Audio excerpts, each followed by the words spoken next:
Who is the Batman? Well, it's Bruce Wayne, but a whole crap ton of actors have played the rich dude turned Cape Crusader. Why so many actors? Because there's been so many movies. Created by Bob Kane and Bill Finger. That's a great story to dig into, by the way. In 1939, for Detective Comics, Batman has crossed over into every medium, from video games to anime. However, it's the movies that really get the most attention off the printed or, the digital page. With the recent release of the Batman, we figured it would be smart to rank the top 5 Batman movies.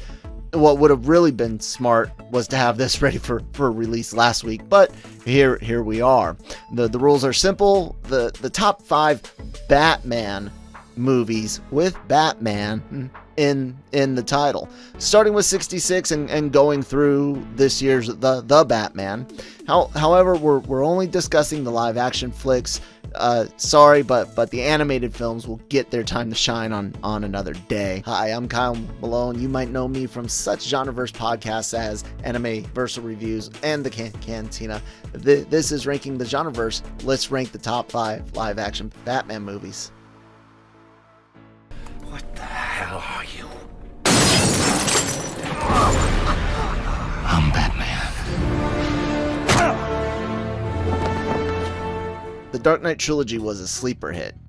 Despite the huge success of this film's sequel, The Dark Knight, but Batman Begins didn't quite hit the spot for people in theaters. Grossing $358 million worldwide against a budget of $150 million is barely breaking even, but the movie found success on home video.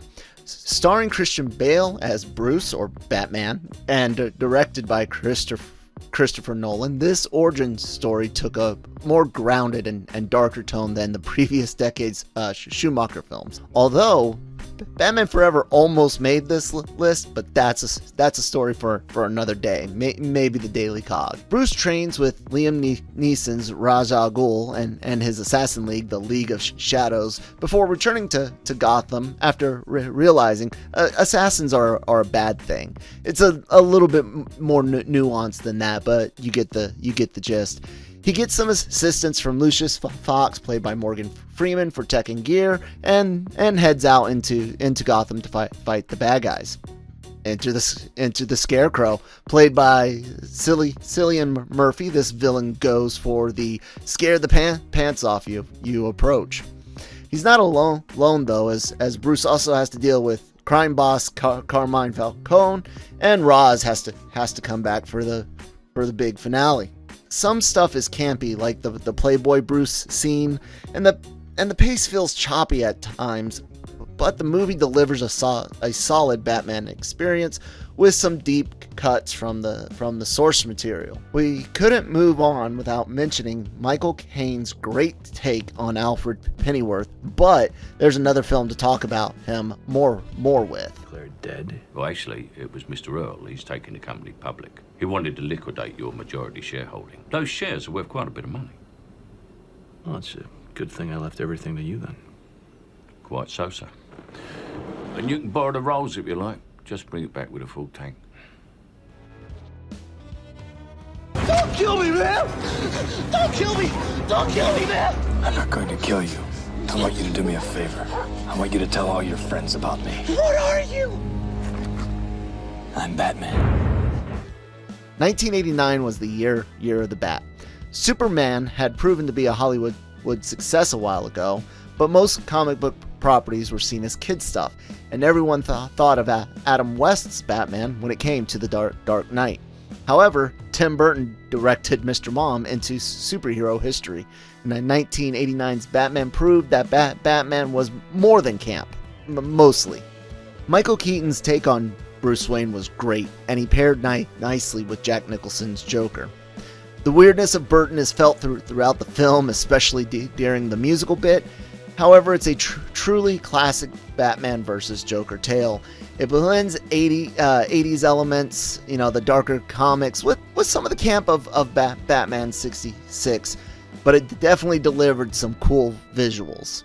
It's a product of its time, but it still holds up. It benefits from nostalgia, of course, but that classic logo and Danny Elfman's score are forever embedded into the public consciousness.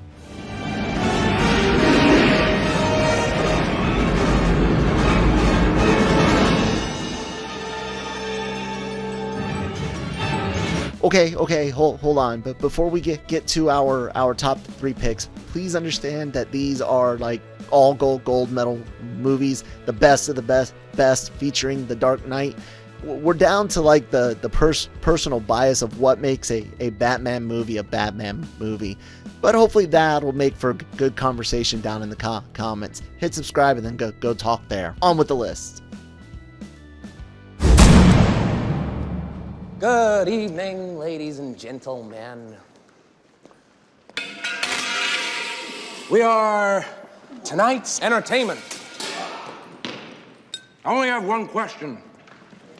Where is Harvey Dent? While Batman Begins failed to light the box office on fire, The Dark Knight burned it to the ground. I had to record that line a whole bunch, that's why it came out a little stiff this time. Bale and Nolan returned and were joined by Heath Ledger as the Joker.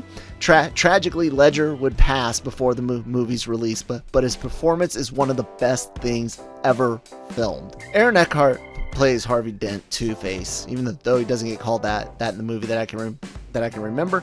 And Bruce gets a recast love interest, Rachel, via Maggie Gyllenhaal. Bale is solid as Batman, but still iffy as Bruce. However, Kane continues to be great as Alfred.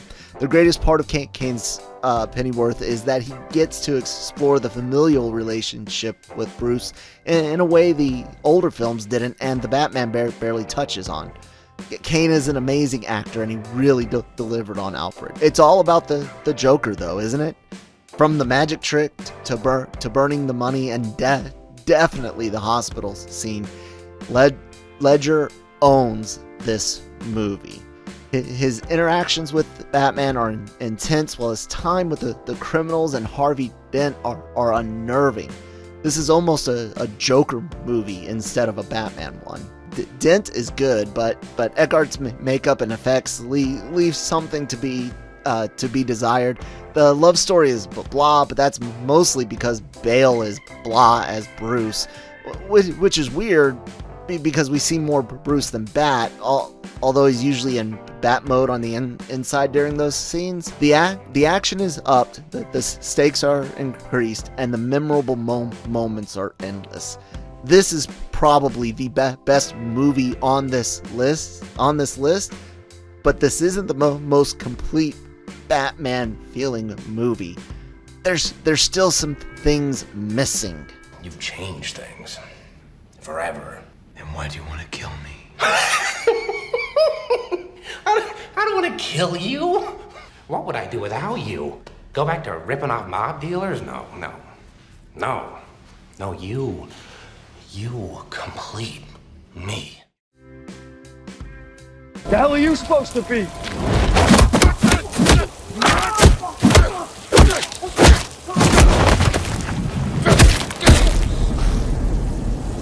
I'm vengeance.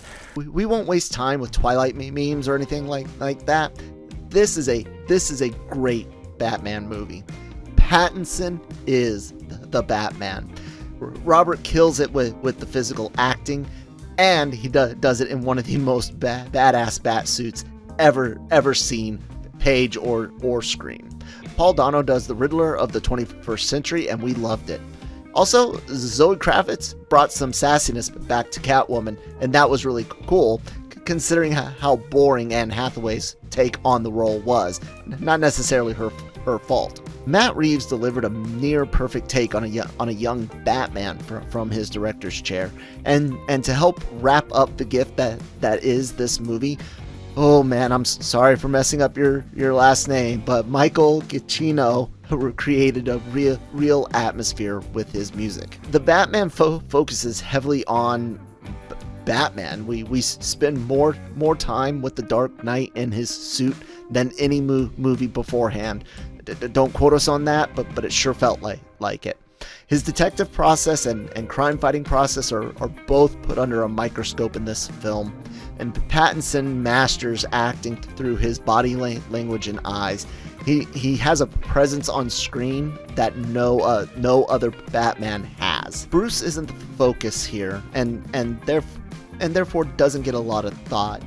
Although his untamed hair came off more like a scene kid left over from 2006 than a tormented man, ignoring his appearance.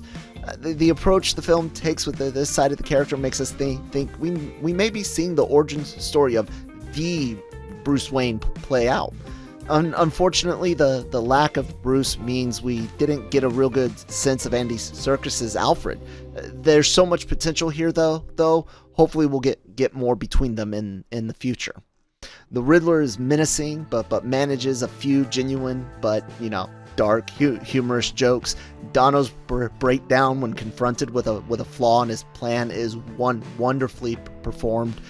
However, we have to mention Colin Farrell's Penguin and how much he owned every frame of film he's in. The reverse slasher car chase, nice horror movie touch there Reeves, is arguably the best action set piece in a Batman movie, personal opinion, and Farrell's reactions are perfect.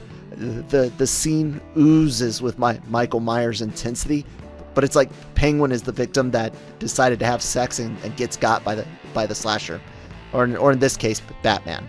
The movie is packed full of comic book goodness, and lots of Easter eggs and world building, but it doesn't quite feel like the most complete Batman movie. There's still something missing from these last couple of entries. A little bit of color, and just a little bit of camp. A little. I got you! I got you!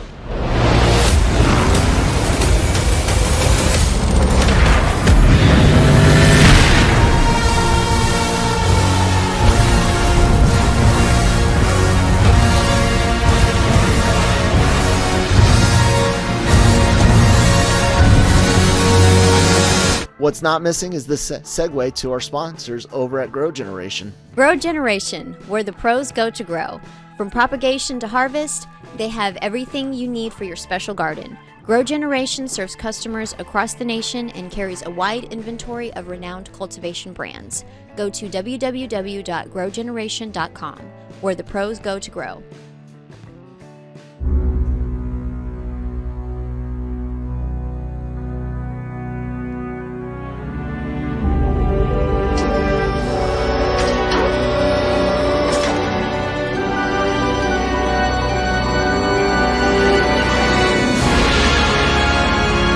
We know some of you are angry at this pick, but we have a feeling there are more than a few that are screaming how right we are too. 1992's Batman Returns brought Keaton and Burton back to Gotham to deliver the quintessential Batman movie. The aesthetic, action, and dialogue feel more like a Batman comic book than any of the others. A healthy dose of strange, a grimy Gotham, and a non-killing Batman. Wait, did he just kill that clown? All jokes aside, we talked about how good Farrell's Penguin was in the Batman, but let's talk about Danny DeVito's for a second. DeVito delivers a creepy and disgusting, in the best way, take on Oswald Cobblepot. Combining physical acting with cleverly campy lines, the Penguin manages to remind us of the comics without feeling out of place or too silly. And I get that there's some changes to the origins of him and Catwoman, but it's a perfect match for Burton's Gotham. Speaking of Catwoman, she's played by Michelle Pfeiffer in this film, and she eats up every moment of camera time. Like many Batman villains, especially in Burtonverse, Catwoman is a bit unhinged, and Pfeiffer manages to bring that across with some style. Also, she allows for extra Christopher Walken time, and let's face it, Max Schreck is a treat in this film. Keaton is top notch as Batman and Bruce Wayne. His take on Wayne has always been the best, and he manages the business side with the personal side better than any other. We get snark and we get heart, and we get it without feeling any cringe. Well, other than traditional late 80s, early 90s cringe. His Batman voice isn't over the top either. Looking at you, Batfleck. And he manages to deliver the right amount of humanity through the character when it's needed. Batman Returns offers a solid Batman, a solid Bruce, solid villains, and a solid Gotham. All of that in better balance than any of the other films. Do you ever wonder why Returns is so many people's personal favorite? Have you ever noticed how much Batman the Animated Series feels and looks like Burton's world? This is the best blend of everything you think of when it comes to Batman and his world. It may not be the best film on this list, but it's the best Batman movie on this list. You don't really think you'll win, do you? Things change.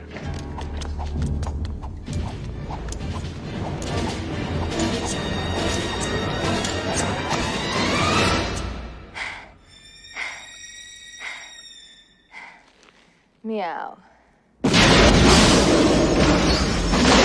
How does our list compare to yours? What are your top 5 Batman movies?